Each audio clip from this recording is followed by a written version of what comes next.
So it was asked, because we stream our services often now, more and more often, around the world, and folks out there have asked us to talk about. This morning they asked us some specific topics. The one that was coming up for some reason for several people was angels. So we're going to talk about that, but we're going to kind of asleep, not interested in growth, waking up, and so on.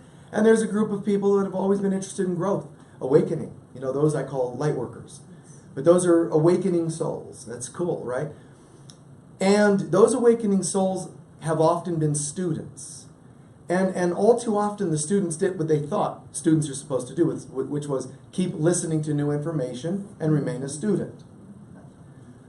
And I don't mean you ever should get to a point where you must never read a book, never do another meditation because you know everything. That's not so. That's not what I'm saying. It's more the mindset. So do we want to be the mindset of the student who, yes, I'm a student on the path, I'm going to read another book and get nothing out of it, go to another Sunday service and get nothing out of it, and so on. We're meant to be different each time we close that book. Every time we leave the center, this center or any other. Or you stop watching a program or listening to a DVD, or even the sounds of like Darius and tunes you listen to. You don't have to just listen to a song and go, my, that was nice. You can actually go, wow. You know, when you hear somebody singing about surrender, you don't just go, mm-hmm. You're not just learning to spell it, you know, by reading the liner notes. Oh, like, surrender. That's intellectual. Do I surrender? This guy's singing about it.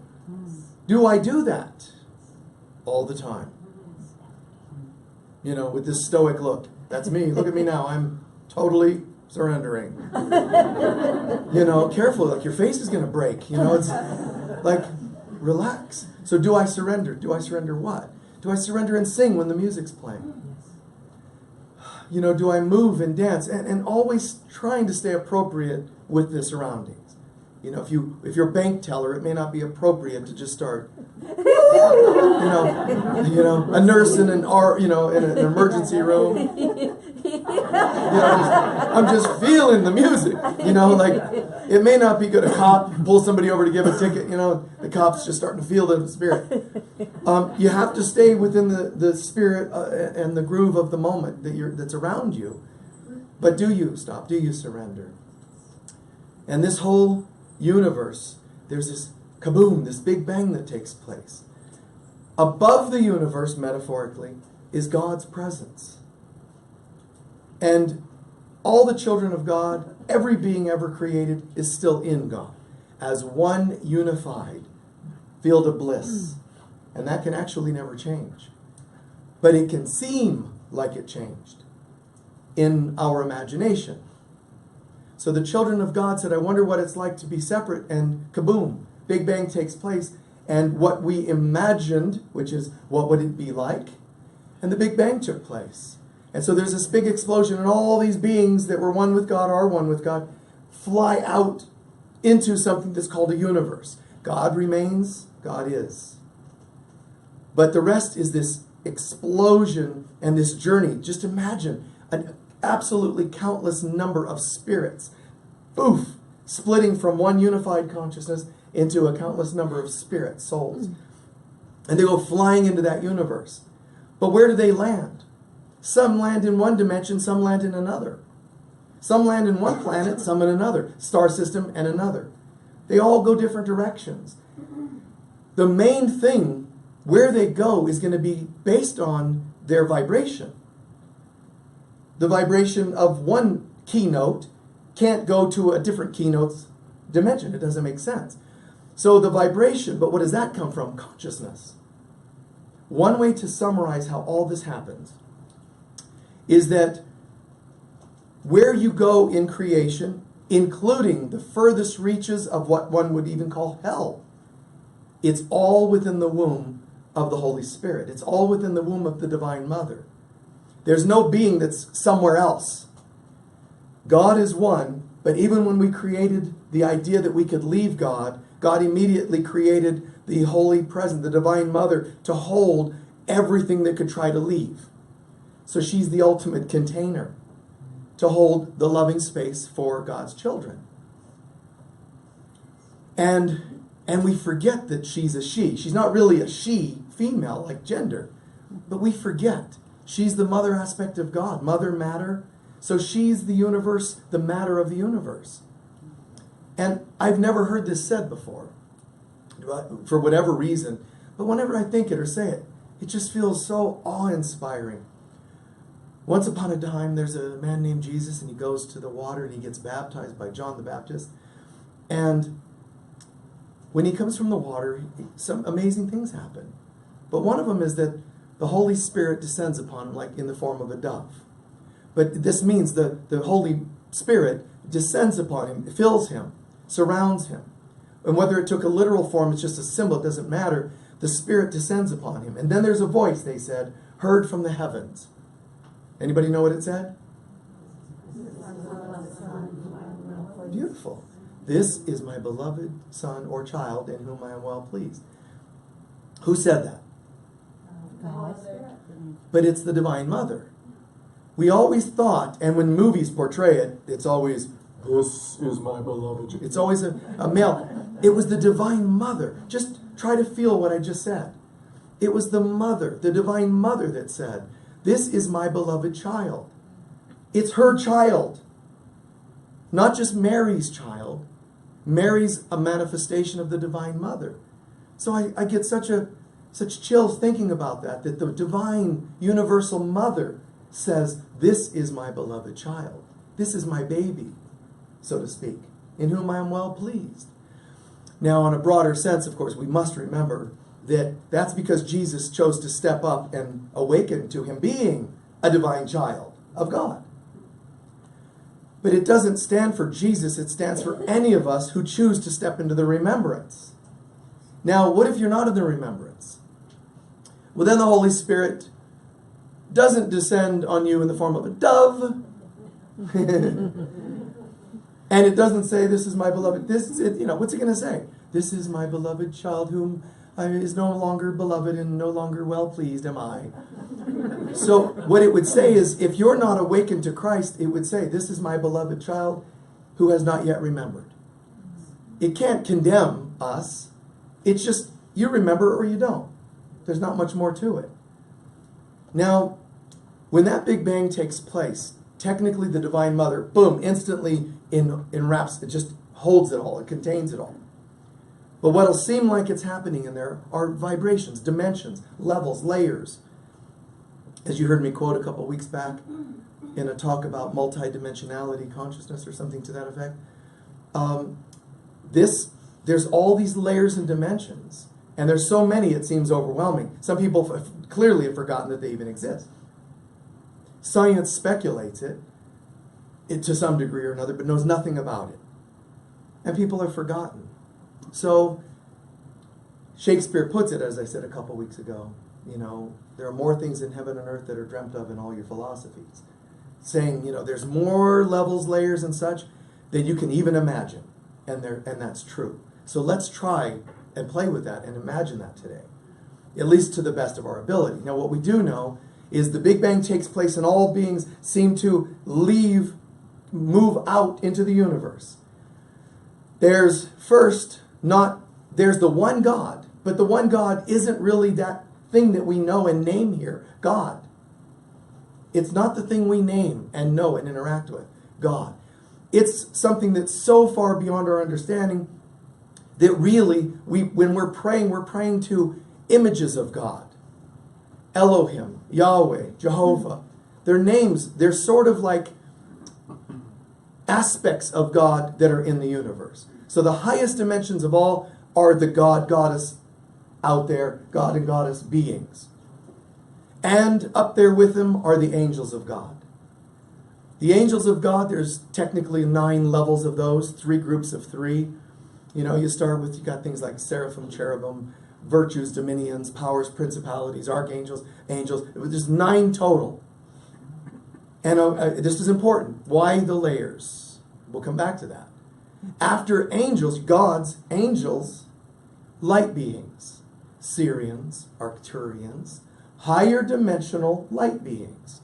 Not ETs, not aliens, light beings. multidimensional. They're not usually dense. They do move through the universe. They're multidimensional. But they don't have to like, vroom, vroom, start up their ships, and fly them from place to place as much as they move in consciousness, although in ships. But the ships are crystalline. They're energetic. Some of you nod in approval when I say angels. Yes, I believe in angels. Then I go light beings. No, there's no such thing. Because we all have our different limits of what we'll believe. But guess what? There are more things in heaven and earth that are dreamt of in all your philosophies. Light beings. Light beings are half angel and half human, in a sense. You could think of it that way. Now, halfway between the light beings and the humans, nature spirits. Nature spirits and devas, they do exist. Steiner details them more, Rudolf Steiner. Edgar Cayce talks about them a little bit. But nature spirits, earth spirits, water spirits, fire spirits, air spirits. And if you think immediately, linearly, oh, so he's saying, well, maybe I can believe that. I don't know. Little fairies are flying around. And they're humanoid species, but they're etheric and not dense. So just accept that it's possible that there are etheric beings. There are creatures in the ocean that nobody has seen yet. Why can't there be etheric ones too? So the elementals or nature spirits live. They're kind of half human and half light being-ish. They're halfway in between. And it's great because this includes everything from pixies, fairies, gnomes, and so forth. We have our imagery of gnomes. Most people in the know that talk about fairies say they have wings. Okay, now angels also have wings, but I want you to understand they have wings because that's what you think they need to have to fly. They actually don't. Where are you going, Archangel Michael? Oh, I've got to go all the way to heaven today. I better get started on my journey now. Wow, tiring. Which is why, people don't see him that often because he's always stopped off on Mars for a break or whatever. That's not, the wings are because they're depictions. How else can a being get from here to there so quickly? They must fly. How do they fly? They must have wings. So the people in the know would tell you that fairies fly by magic, not by wings. Can they have wings? Sure. Let them have wings. But the wings are just there. They're energetic. It's what we imagine.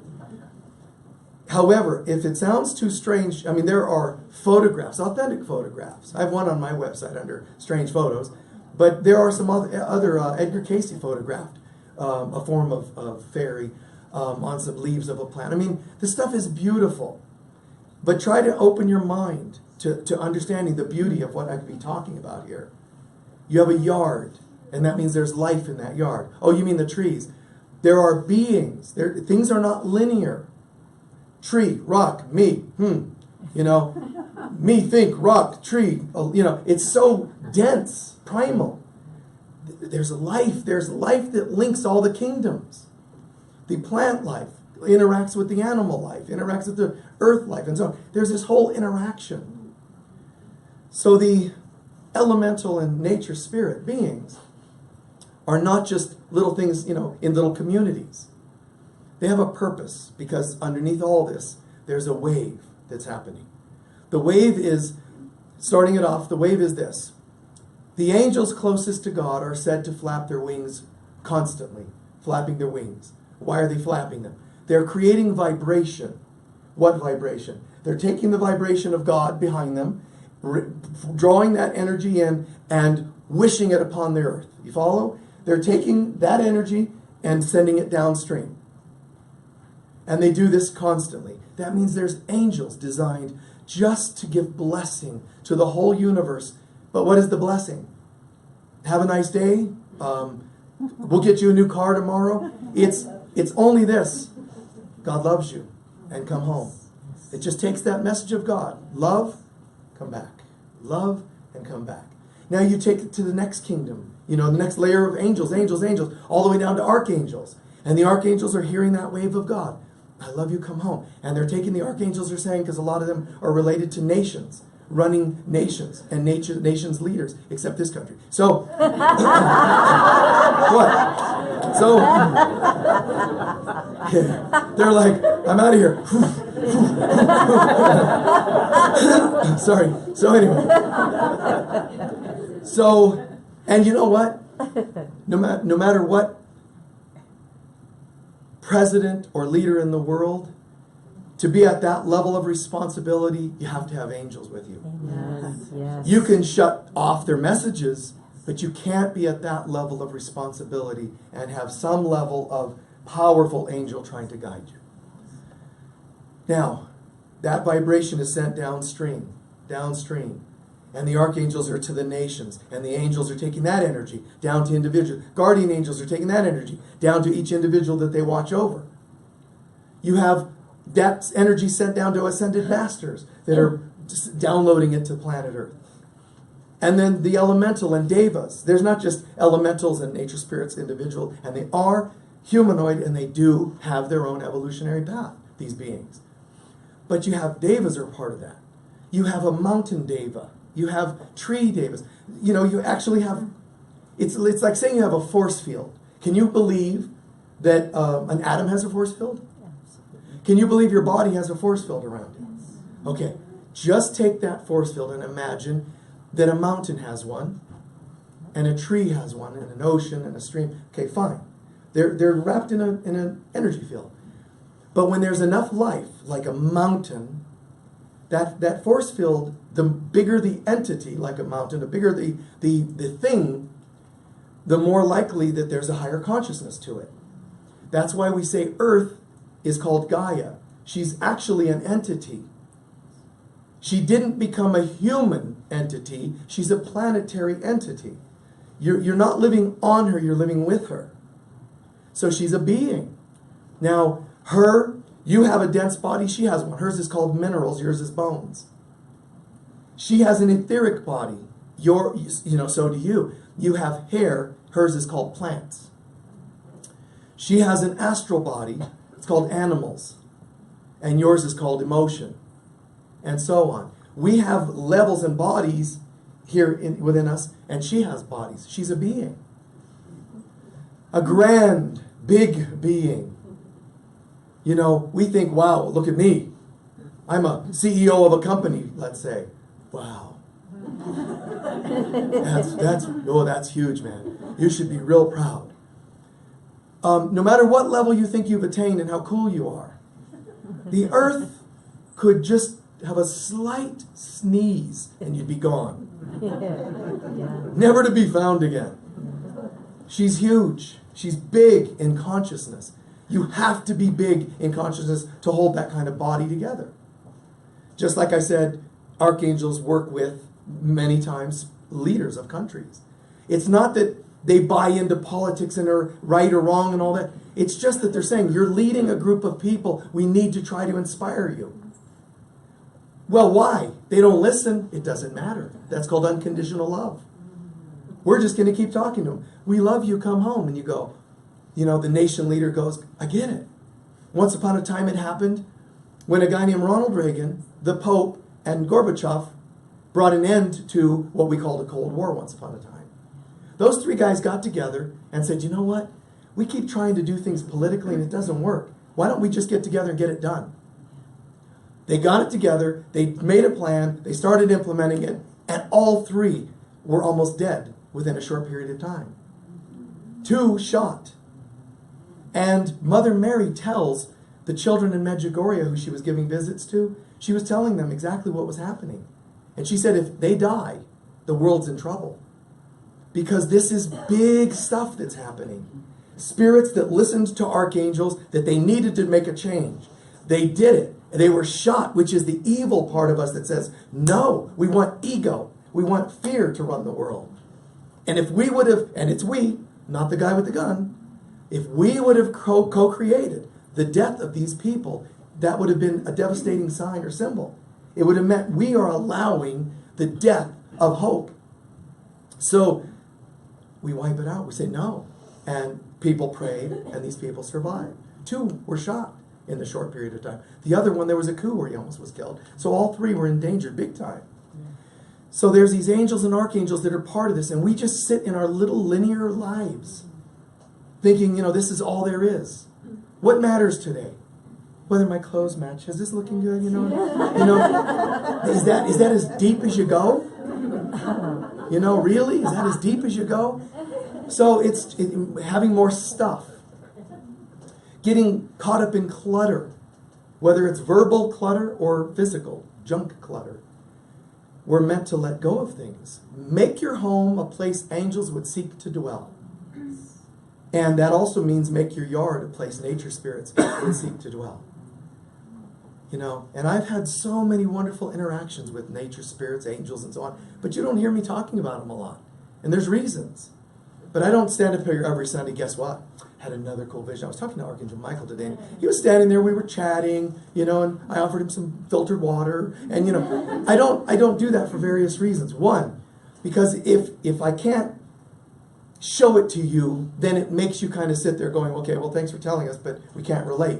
Let's pretend you can't relate. Some of you I know can connect and all that, but it feels a little weird. Some people tend to get a little worshipy towards people that have great stories like that. Don't want that. Some people actually get scared. They were scared of Jesus because of some of his magical abilities, and they'll be scared of you as you develop those skills.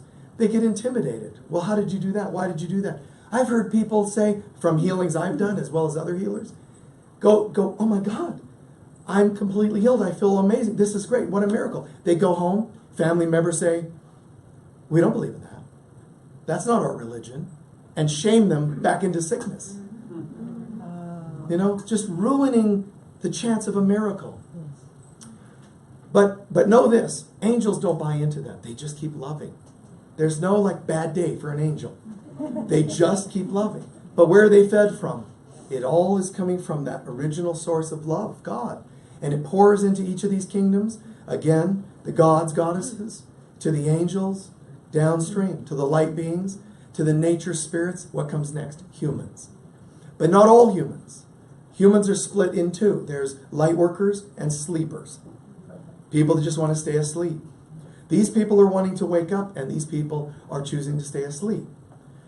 So most people in this room or watching a program like this are likely to be considering themselves light workers. But it's not like a membership. You know, you can't like, oh, I got a badge and I'm a light worker. 5th year light worker, how about you? Oh, I see you're only a 3rd year light worker. Just saying. You know, so think about this. Light workers are just people that are looking how to anchor the light of God into the universe. How? Oh, well, they're not light workers because they're into devas and nature spirits. I talk to angels. It's all part of the whole light work. You're a counselor in a social working system. Perfect. But when you recognize your job in social systems, doing social work, let's say, is to anchor the light of God, it helps you do your work. It raises the vibe of you doing it, but it also makes you feel more of the effect, positive effect, when it comes back to you. Because I'm not just here, you recognize. You're not just here wearing yourself down. Oh, look at me. You know, I'm just going to work again. Worn down by the job that I have. It's wake up and recognize. You don't like that one, get a different one. But you're a light worker. So what are we here to do? To bring in the light. So the thing is, this is getting us halfway through the system. Now I'm only going to brief the other. There's another 5 to match those 5. And they're the exact same but opposite. Meaning, humans, now we move into humans that are sleeping. They don't want to wake up, they don't want to know any of this stuff. But remember, they represent the collective resistance to waking up. All of the other 5 groups, they're not bad, they're collective resistance. Starting with humans to not light beings, or not nature spirits, but negative nature spirits, mischievous, and so on. Then you have light beings going up. You have ETs coming down, controlling, manipulative, Zeta Reticuli, and most of them, many system parts of Orion and other places. That's these guys, the Greys and others, reptilians. You know, you don't have to get weird about it or afraid of it. I'm just saying, freaky people. Next. Angels, you know, angels, demons. The God archetypes, the dark archetypes. So there's these many levels and layers. But the one we access is the one that matches our consciousness. The more I know about the oneness of God, the higher up I am. It doesn't matter if I'm stone cold at the very bottom of the list. This pull-down chart, let's call it. If I start to understand that there's only one and it's God, I immediately start rising. That's it. Most of it could be defined as that. The quotient of the quantity of awareness of oneness with God is what determines where you are in that. Some wanted no oneness and they went all the way here. Some less, and so on. And some decided, we believe in the oneness. And so they're right there as gods, reflecting to us as deities, Jehovah, and so on. Is that all making sense? Yes. All right. Now, other than that, there are also, let me say this first. Understand that all of this sounds like, okay, layers and get this. It's just a wave. There's a wave of all beings of light go in to the best of their ability. They always reach in to grab more light so they can do what? To bring it forward. Exactly. So nature spirits, etheric and astral, they go in to grab more light and they bring it. And when it manifests in the form of vegetation and so forth. In nature. Angels go into God and they bring forth prayers and miracles to people. Not prayers, miracles to people. You see? All of them have this habit of in and then the out breath. Here it comes. I go within and here it comes. So when you think, oh, so Michael says there's these linear little fairies hopping around, flying about and flitting about. It's not linear. It's beings that are another dimension than us, but they go in, they receive light, and they come forward. All of us live in a symbiotic relationship, though. Those beings are working in our etheric field. They're working in the plant kingdom, but they're mostly etheric. Remember, I was saying in the first service, you want to know a lot of Rudolf Steiner stuff. Very, very deep stuff. Talk to Mario over there. He's quite the guy and the expert on that. Really profound what he's got in that mind of his. But he helped us do the blessings here on the property. Using the idea, and he and Mary Lou doing prayer into the water, infusing the water, of course, with prayer, and then feeding that to the nature spirits. And I saw a marked difference in our landscape and foliage, but they also did that at my house, and man, it's weird. I mean, I just put in a few plants here and here and here, as I could afford it, and this place just came to life. I've got people, if an electrician or something has to come out, or the water guy or whatever, they just go, where did you get this? Well, what are you going to tell them? Well, there's pixies and brownies and fairies. They'll be like, oh, Sedona. Oh, Sedona. Good old Sedona. It's the funniest thing, the reputation we have. I can be on a flight somewhere and somebody, oh, where are you from? Sedona. Is it true everybody gets high there? No, we're light workers. Yeah. A bunch of them do, but some of them are just out there as it is. They don't have to get high. So we've got reputations all around the world. It's the funniest thing. Pilots and so forth going, hey, I've heard about you people. It's like we're a species. In any case, besides these beings, please try to feel what I'm saying. This beautiful wave. This life wave, in and the out breath. And the beings that want to remain in darkness refuse it. But it stops where? Harry Truman, the buck stops here. That wave stops right here at the human level, where humans are choosing. The others have already chosen, they're feeling this or this. Humans are right at the pivotal point. We're the ones that are the stop-off point. If we're awake, we're helping another level of energy being pulled from God and giving that to the universe. But if we disconnect, we become the humans that are asleep. And then there's a problem, you see. We're then feeding the illusion of being separate from God. So we've got a job to do, man, and it's to wake up here and now. And some people, well, what if I don't see fairies? You don't have to see them for them to exist. However, when we raise our consciousness, not through synthetic means, When we raise our consciousness, then you start to see higher dimensions anyway. But your first job is to get this dimension right a bit more. You know, be right here. Be right, righteous here, in right consciousness, which means righteousness. Here. Be nice, be good here. If you're a hateful person, it's like they would say St. Francis, why did animals go to him quite often? They sensed absolutely nothing there that would harm them. That doesn't make him perfect, and just because you love animals doesn't make you perfect, but there is something important to look at there. What can I learn from that? You may or may not agree with every philosophical thing he ever said, but wait, animals could not sense fear in him, hurt in him, and that I would love to have. In other words, all of us. Any of us would say, I'd love to have that. So, love attracts nature's spirits. Hate attracts the opposite. Love attracts angels. Hate attracts the opposite. We'll always be downloading love to those other dimensions, and they can repel it as long as they want. What's going to happen, by the way, is that all of those beings in all of those dark realms, they're going to hold that energy. They're going to resist. Now, it's not like the light went down, bounced off, and they didn't accept it and it went elsewhere, and they stay in darkness. What it does is it waits. And every prayer for beings of all dimensions is just gathered around them waiting. And the moment beings of darker dimensions say, I surrender, all that light is there and just rushes into them.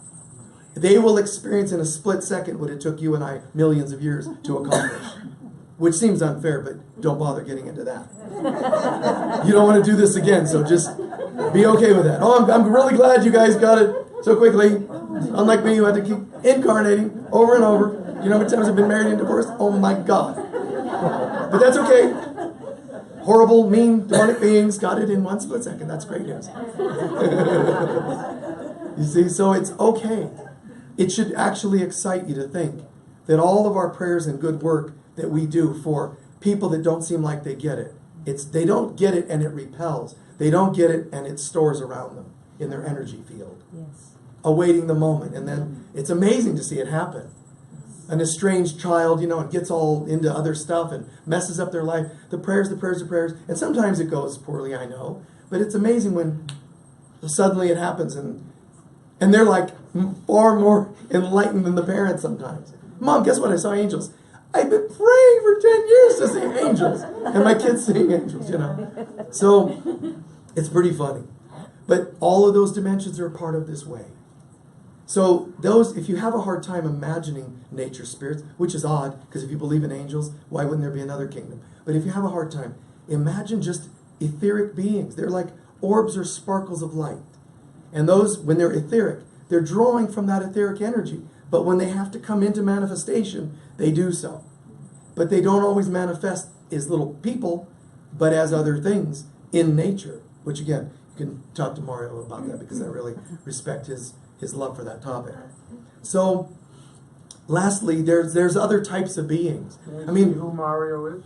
Mario, can you stand and wave? Ladies and gentlemen, Mario!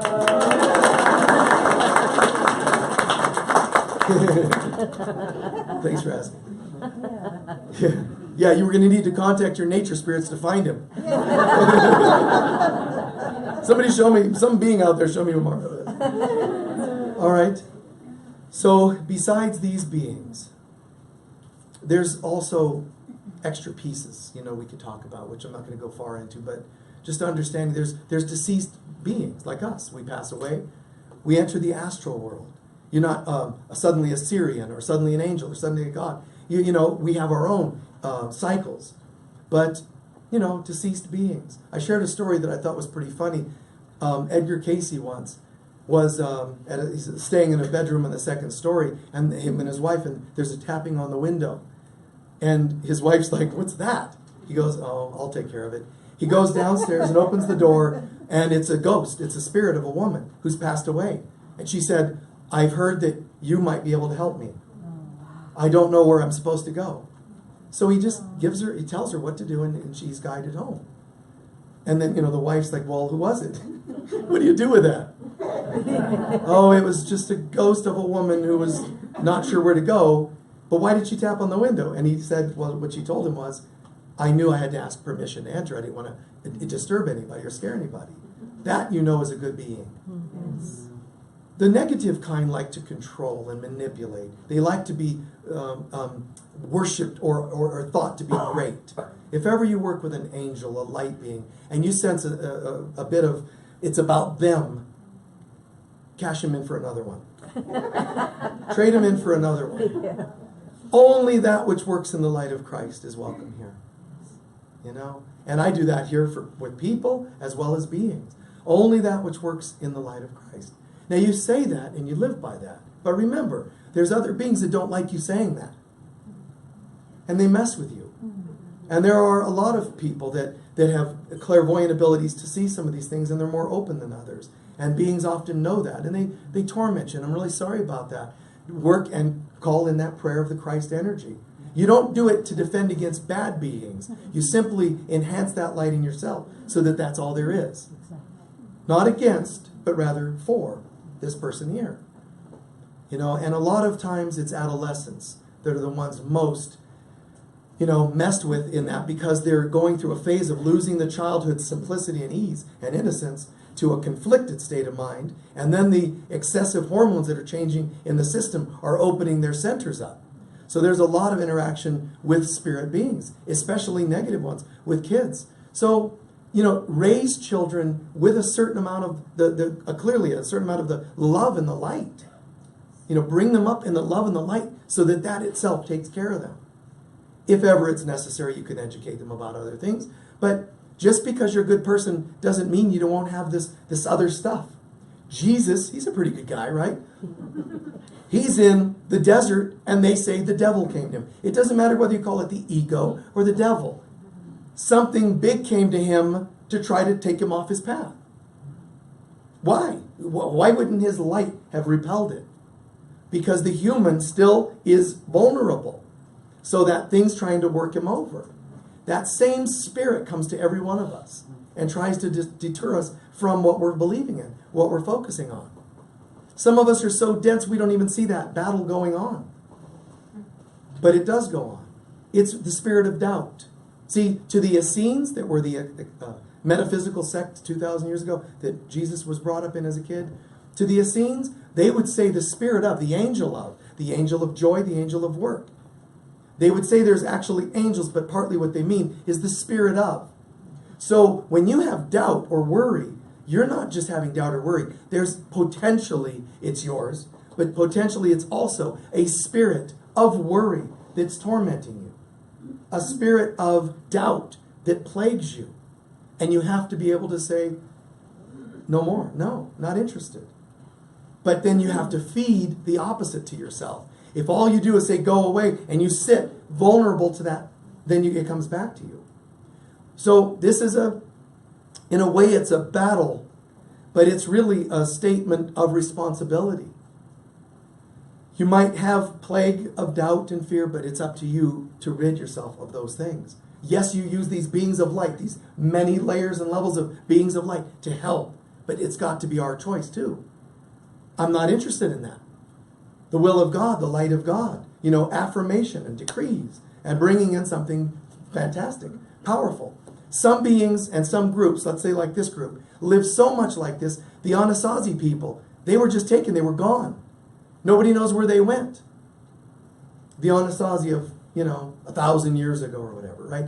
Gone. Nobody knows where they went. Now, if you ask the Hopi, they say light beings came and took them. Light beings, that's one of our categories. There's another group, it's an Israelite group, not one of the tribes of Israel, but a group within one of the tribes of Israel in ancient times. They were taken. And the legends in those tribes are, well, there's this one group, and one day, they were here, and then next thing we knew, they were taken. And they were taken, it says, this group was taken up into the air, above the ground, which is sounding again like the Anasazi, like a light ship took them. So up they went, and they were taken away. We were told later that in communion and angels and whatever else, and we were told in legends as passed down that this community, they were taken somewhere and they live in like a paradise. But the fact that it's not just a paradise, another town, it's a paradise. It's like basically Eden. It's another dimension, an etheric Eden, like Shambhala or Shangri-La, that these people live in. They say, in our place, the angels kind of keep us informed of what's happening on earth. They live eternally. They have a glow about them. They say there's nothing made of metal where they live, but there's always light. So you're talking, when you hear about legends like this, there does exist people in etheric kinds of dimensions. And I've said many times before,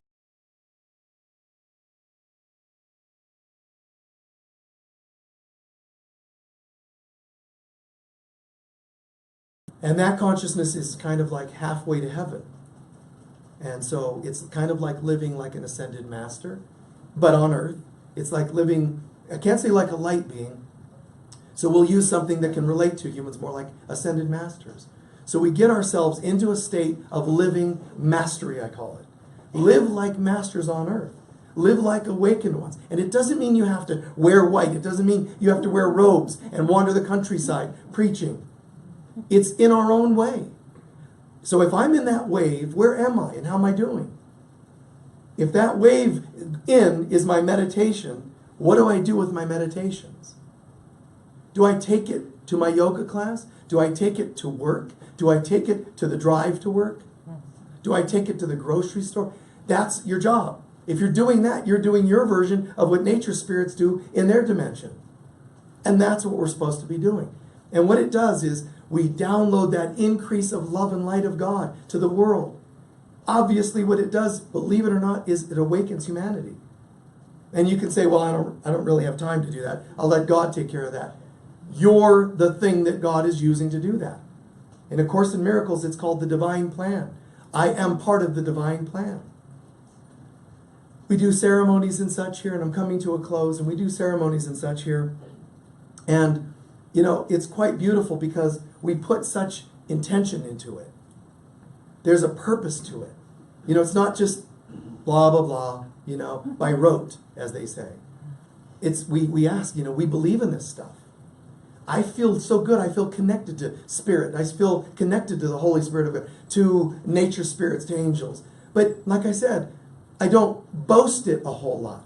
But once in a while, I'll share a thing. There's times when I've sat and stood here, rather, and done a talk at churches, and I've said to a woman during a talk, only because it came up so evidently, do you know you're pregnant? You know, I remember this one couple, and they looked at each other like, oh my God. I said, well, I can see their baby, the soul of their baby, hovering next to the girl, the woman, you know. It's you know, these things are visible. Edgar Casey had a lot of that. Edgar Casey could sit and play cards with his son and his buddies and tell everybody what hand they have. So he would just say, it's no fun. You know, it's like going, you know, to a racetrack or something, betting with Jesus. You know, I'm going to bet against him. You know, really, what doesn't he know? You know, so it gets a little weird to see extra things, especially if others can't see them. Like I said,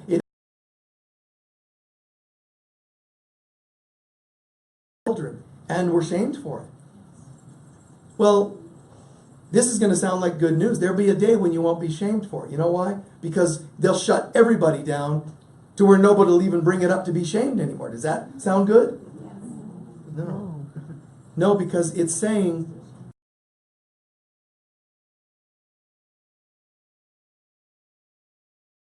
do not give in to that. Speak your dreams, speak your visions, tell your story. Still paint the paintings about life, light beings, elemental beings. You know, I'm a grown man, individual, and I have fairies and little gnomes and things in my yard. And it's not because I'm replacing the real ones. It's my way of commemorating them. It's my way of honoring them. And when I go into nature, when I go into my yard, it's funny. You know, a lot of times when folks are with me, there'll be this wisp of air and, you know, something unique will happen. You can just feel the vibes. And I think it's fantastic. But we have to nurture that part, that innocence in us. I sometimes make jokes. I'm on a plane and there's some screaming baby. Or in a, you know, line or whatever, post office line, and there's some screaming baby. And You know, and I'll do, like you'll see people go, oh God, you know, please don't let the child sit next to me on the plane. Please don't let, you know. And a lot of times I end up with the child near me. But they're very attracted to me. Ask folks around me. There's always this look. You know, playing with the kid, doing all kinds, and the baby's like starting to jump, and then the mom looks and, you know, just. So I do that, and it's, but the fact that that's what takes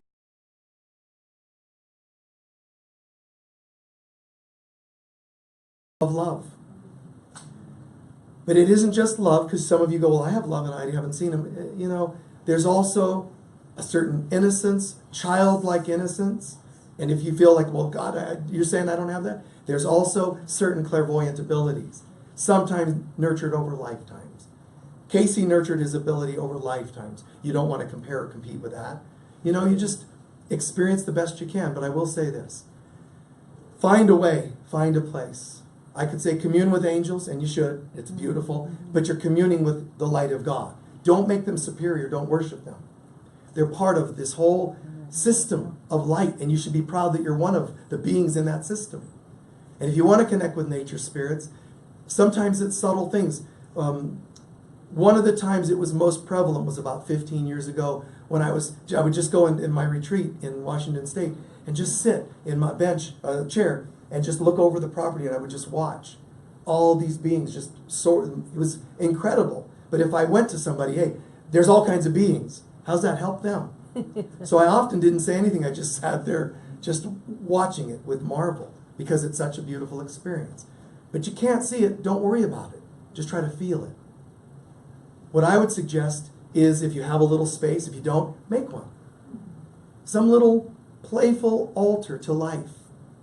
And if I had a space like that, I would recommend, if you have a space like that, sometimes just go and lay there, meditate there. Create a space that draws loving beings to that space. Create something that makes it irresistible. You want hummingbirds, you put a hummingbird feeder. You want nature spirits, plant love. Some little commemorations of love and respect. And if you still can't close your eyes and feel anything and notice the elements changing, try going to sleep. Because often they'll meet you halfway into sleep, or sometimes half into your awakening state. Okay? There's so many things I can love to share, man. It's just so weird. But if I get into leprechauns, you're going to think I've really lost the plot. There's even fairy guides. Like fairy godfather and godmother, like in stories, there are fairy guides. You know, not just angelic guides, there are fairy guides. It's just, there's so many things. And instead of going, God, there's so many, don't get overwhelmed. Become instead, wow, how beautiful it is that all of these beings are working for the betterment of life and light. And I get to be part of that. And you do get to be part of that. You are a part of that. But you do have to make that choice. All right, we're going to move into our ceremony. It doesn't take that long, but we're all going to walk